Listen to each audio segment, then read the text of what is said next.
할렐루야. 오늘은 7월 18일 금요일 행복한 아침 묵상 시간입니다. 오늘 은혜 받으실 말씀은 에스겔 1장 1절부터 14절까지 말씀입니다. 오엘리의 단편소설 마지막 입세를 잘 알고 계실 것입니다. 병상에서 폐암으로 시한부 인생을 선고받은 존 씨라는 젊은 주인공이 있는데 창밖에 무성했던 담쟁이 덩굴의 그 잎새를 바라보면서 계절이 바뀌어감에 따라서 한 입 한 입 잎새가 떨어질 때마다 자신의 생명에 결부시켜서 저 잎새가 다 떨어지면 나도 죽을 것이다 라는 절망으로 하루하루 살아가게 됩니다. 어느 날 친구가 그것을 알게 되고 이웃에 계신 그 나이 드신 그 화가 할아버지에게 그 소식을 전하자 어느 바람 거세게 부는 밤에 밤이 새도록 이 화가분께서 비바람을 맞으며 마지막 잎새를 벽에다 그려놓음으로 다시 소망을 일으켜서 생명을 얻는 그러한 이야기입니다. 우리의 인생에 소망이 없다면, 미래를 바라보는 그 소망이 없다면 견디기 어려운 그러한 삶입니다. 여러분은 소망을 어디에 두고 오늘을 보내시고 계십니까? 오늘부터 묵상 본문이 에스겔이 새롭게 시작되고 있습니다. 에스겔은 제사장 부시의 아들로 태어났습니다. 바벨론 왕 느부갓네살이 예루살렘을 2차 침공했을 때 여호야긴 왕과 방백들 그리고 많은 백성들과 함께 바벨론의 포로로 다 끌려갔습니다. 예루살렘에 있었다면 제사장 가문으로서 그 직무를 감당해야 할 나이였지만 에스겔은 포로 기간 중에 그바의 강가에 있는 데라비베에 거주했으며 그곳에서 여호와의 소명을 받습니다. 본문 1절 보시겠습니다. 30째 해 넷째 달 초대새에 내가 그바의 강가 사로잡힌 자 중에 있을 때에 하늘이 열리며 하나님의 모습이 내게 보이니 30째 해는 에스겔이 선지자로서 부름받은 그러한 나이를 말하고 있습니다. 이 제사장의 가문임에도 불구하고 제사장의 직무도 감당할 수가 없고 아무런 일도 도모할 수 없는 그러한 사로잡힌 자 가운데 있음을 알 수 있습니다.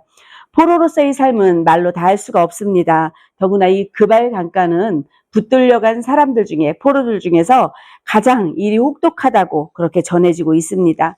아마도 하루하루 너무 견디기 힘들고 무기력하고 지치고 삶을 포기하고 싶고 그러한 절망스러운 상황이었을 것 같습니다. 하나님께 버림받았다고 생각할 수도 있습니다. 3절에 보시면 갈대아 땅 그바의 강가에서 여호와의 말씀이 부시의 아들 제사장 나 에스겔에게 특별히 임하고 여호와의 권능이 내 위에 있으니라. 그런 가운데 하나님께서 하늘 문을 특별히 열어주셨습니다. 그곳은 비록 이방의 땅이었지만 그바의 강가로 하나님이 직접 찾아와 주셨습니다. 그리고 하나님의 말씀이 그에게 임합니다. 끝이 없다고 느껴졌던 그 절망의 터널 속에서 하나님의 말씀이 임하시면 소망이 생깁니다. 죽을 것 같은 마음이 생명의 마음으로 변화가 되어집니다. 사방이 막혔다고 생각할 때 어디를 보십니까? 축 처지고 마음도 처져서 아래를 보고 절망할 것이 아니라 어느 곳에 있어도 우리를 친히 찾아와 주실 하늘을 바라보십시오. 분명 하나님의 말씀이 하늘 문을 열어주실 것입니다. 제가 사방이 막혀서 어찌할 바를 모를 적에 하나님을 생각했고 저에게 하늘 문을 열어주신 말씀이 있습니다. 계시록 3장 20절 말씀인데요. 볼지어다 내가 문 밖에 서서 두드리노니 누구든지 내 음성을 듣고 문을 열면 내가 그에게로 들어가 그와 더불어 먹고 그는 나와 더불어 먹으리라. 오늘 고난 중에 이방 땅에서 더 이상 하나님의 영광이 나타나지 않는다고 절망하는 그러한 에스겔에게 하나님의 권능이 임했습니다. 제사장으로서의 삶이 이제는 다 끝났다고 여겨지는 그 순간에 하나님의 영광이 다시 찾아왔습니다. 세상의 눈으로 보여지는 권력, 바벨론의 위력에 굴복했던 에스겔이 하나님 앞에 비로소 진심으로 굴복하면서 무릎을 꿇게 됩니다. 본문 4절에 보십니다. 내가 보니 북쪽에서부터 폭풍과 큰 구름이 오는데 그 속에서 불이 번쩍번쩍하여 빛이 그 사방에 비치며 그 불 가운데 단쇠 같은 것이 나타나 보이고 유다의 적군들이 있던 북쪽에서 폭풍과 구름과 번쩍이는 빛으로 보여지는 하나님의 모습은 마치 전쟁터에 나가는 군대의 모습으로 나타나셨습니다. 이제까지 하나님을 경홀히 여기고 자신들의 방법대로 하나님을 우상으로 여겨서 조종할 수 있다고 생각했던 유다 백성들을 이제 친히 심판하실 것입니다. 하나님께서는 인간, 사자, 소, 독수리로 묘사되는 천상의 존재인 네 가지 생물을 하나님의 능력으로 통치하시는 그러한 분이십니다. 우리가 심판이라고 생각하면 끝을 생각하게 되지만 하나님의 심판은 그렇지 않습니다.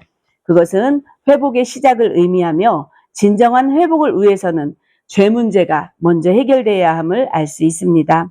우리를 심판하시기도 하시고 다시 살리기도 하시는 하나님 앞에 우리는 먼저 우리의 죄 문제를 해결해야 합니다. 성령으로 조명해 주시는 죄를 외면하지 않고 반드시 깨닫고 인정하며 진심으로 회개할 적에 우리는 비로소 온전하여질 수 있습니다. 오늘도 우리에게 주시는 생명의 말씀으로 잘 깨닫고 돌이켜 고침받는 귀한 삶이 되시기를 축복합니다. 말씀을 마치겠습니다. 기도하시겠습니다. 은혜의 하나님 감사합니다. 오늘 에스겔의 말씀 가운데 하나님 우리가 사방으로 하나님 우겨쌈을 당하여도 주님께서는 저희에게 손을 먼저 내밀어 주시고 그 어느 곳에 있어도 친히 찾아와 주셔서 우리의 손을 잡아주시고 피할 길을 주시며 하나님 우리에게 깊은 깨달음을 주시고 말씀을 열어주시는 분이심을 다시 한번 깨닫습니다. 하나님 그러한 은혜와 능력이 저희 모두에게 임하여 하나님께서 조명하여 주시는 것으로 먼저 우리의 죄를 고백하고 온전하여져서 거룩한 하나님의 성전된 몸으로 주님의 자녀답게 살아갈 수 있도록 새로운 힘을 허락하여 주시옵소서. 예수님 이름으로 감사하며 기도드렸습니다. 아멘.